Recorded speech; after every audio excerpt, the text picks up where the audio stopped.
Musibah itu ada 4. Pertama, musibah yang paling ringan dari sisi agama, yaitu musibah mengenai duniamu. Apa itu? Hilang mobil. Apa itu? Dagangan bangkrut. Apa itu? Banyak hutang. Apa itu lagi? Duit tercekap. Itu adalah musibah di dalam agama, itu adalah yang paling ringan. Yang paling bahaya, naik lagi ke atas, musibah mengenai nafsu. Nafsu menjadi tidak terkendali. Nah, di sini nih, musibah dunia plus musibah nafsu. Nafsunya berkata begini. Nafsu itu keinginan, hasrat yang terus berguncang, pengen kaya, pengen dipuji, pengen diaktualisasi diri, pengen ini, pengen itu, pengennya banyak, sehingga tidak pernah bersyukur akan karunia Allah Subhanahu wa ta'ala, sehingga keinginannya itu tidak bisa terkendali. Muncullah dari itu nafsu-nafsu yang buruk, nafsu amarah, nafsu syahwat, perbuatan zina, perbuatan serakah, tidak bersyukur, tidak pernah merasa cukup. Itu karena musibah mengenai nafsu. Naik lagi nih, orang gagal fokus tadi menjadi musibah akal. Akalnya mulai berpikir, aduh, duit gak cukup, ini gak cukup.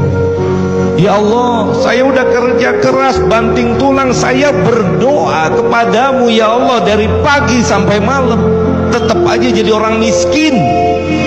Karena menganggap bahwa musibah dunia itu adalah yang paling besar. Akhirnya menjadi orang yang putus asa dari rahmat Allah. Harus ngerti, kalau kita udah ngaji gini, emangnya dengan sholat kamu, dengan ngaji kamu jadi kaya? Karena ketaatanmu kemudian kamu jadi kaya? Enggak begitu. Taat mah untuk Allah, semuanya untuk Allah. Ilahi anta maksudi waridhoka matlubi a'tini mahabbataka wa ma'rifataka ya arhamar rahimin. Itu mikirnya. Kenapa? Nah, ini yang terakhir yang bahaya, musibah mengenai agama.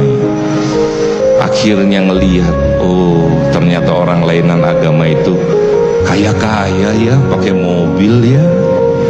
Ah, saya pindah agama. Musibah, jadi murtad. Hati-hati.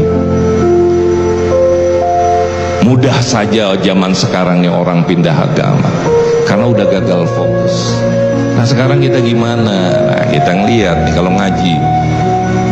Sekarang sudah, kalau masalah musibah yang paling rendah tadi dunia, banyak utang, ada jalan keluarnya, solusinya. Solusinya kumaha? Ketika kita memohon, mintalah, kata Ibnu Athaillah, dengan apa yang Allah inginkan dari dirimu. Itu yang pertama. Ini dengan 2 bait nasihatnya aja.